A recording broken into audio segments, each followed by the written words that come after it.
Et on va finir la soirée en force et en beauté avec la pièce de résistance, je crois. Guy Fournier.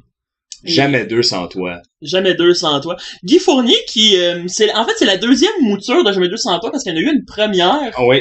qui datait plus des années 70-80, je Ouais, crois. au début 80, je crois. Et Guy Fournier avait l'habitude de se mettre lui-même dans ses génériques de téléromans, mais là il le fait pas dans la nouvelle Ça, c'est la nouvelle mouture, mais ce n'est pas les Héritiers du Mal. Non, c'est du Val.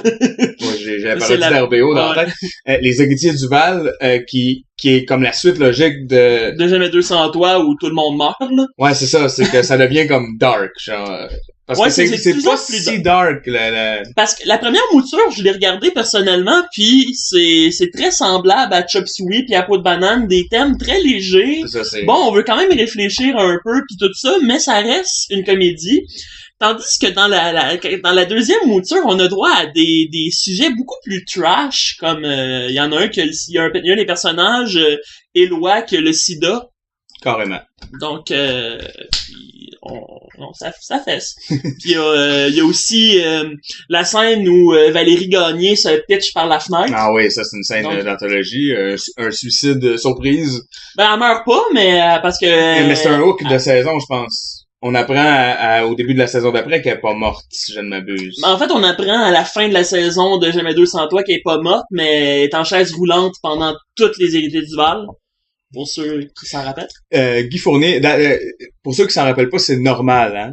Nous, on est un peu freak, on écoute ces émissions-là. À part ma mère, je pense pas qu'il y a beaucoup de monde qui l'écoutait normalement. Mais bon, nous, on l'écoute, on trouve ça. Guy Fournier, c'est un peu comme Lise Payette. Oh. Mais en ce sens que dans les deux plumes, les hommes sont des trous de cul. Mais dans la plume de Guy Fournier, c'est correct. Moi, c'est un peu comme ça que je l'analyse.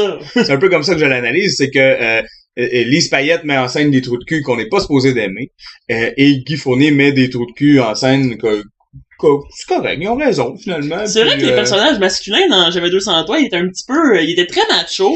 Mais disons qu'il y a une misogynie latente, un peu malaisante. Aussi, oui, ouais. Ils sont très machos, et contrairement, mettons, à les machos de Lise Payette, où ce que il y a un peu, avec le temps, il y a un peu de repentir de la part des machos. Ouais. Les machos essaient de changer, mais mettons Jean Pesseré, qui est Rémi Duval, dans Jamais deux sans toi, lui, il a pas l'intention de changer, c'est comme ça.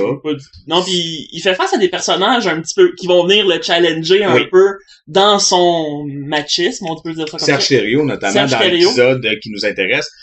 Serge Thériault qui joue avec brio d'ailleurs, parce que c'est un excellent comédien. C'est un excellent, très bon comédien. Il joue un homosexuel qui met tout le monde mal à l'aise parce qu'on est en 1992 puis c'est Guy Fournier. Et qui sort avec Donald, qui était avec Donald Pilon. En fait, il était avec un autre gars pendant la série, puis après ça, il revient avec Donald Pilon, qui à l'époque jouait une pizza. Oui, et qui lorsqu'il est mis en scène avec un excellent comédien, prouve que lui, ça n'en est pas un. Voilà. Je l'ai dit, hein, mais quand on met Donald Pilon à côté de Serge Thériault, on se rend compte qu'il y a un gap dans le talent. Il y a un certain gap. Serge Thériault dit une phrase, t'as envie de pleurer, et là, Donald Pilon répond, mais, mon amour, tu ne peux me dire ça, mon amour. Voilà. Moi, j'adore Donald Pilon. Donald Pilon, oui, qui était en pizza. Pour les plus jeunes, c'est ça. Pour moi, en tout cas, moi, je l'ai pas connu tant que ça comme comédien. Mon premier contact avec Donald Pilon, c'est une pizza. Ouais. Il était déguisé en pizza. On va mettre la pub, parce que ça vaut la peine.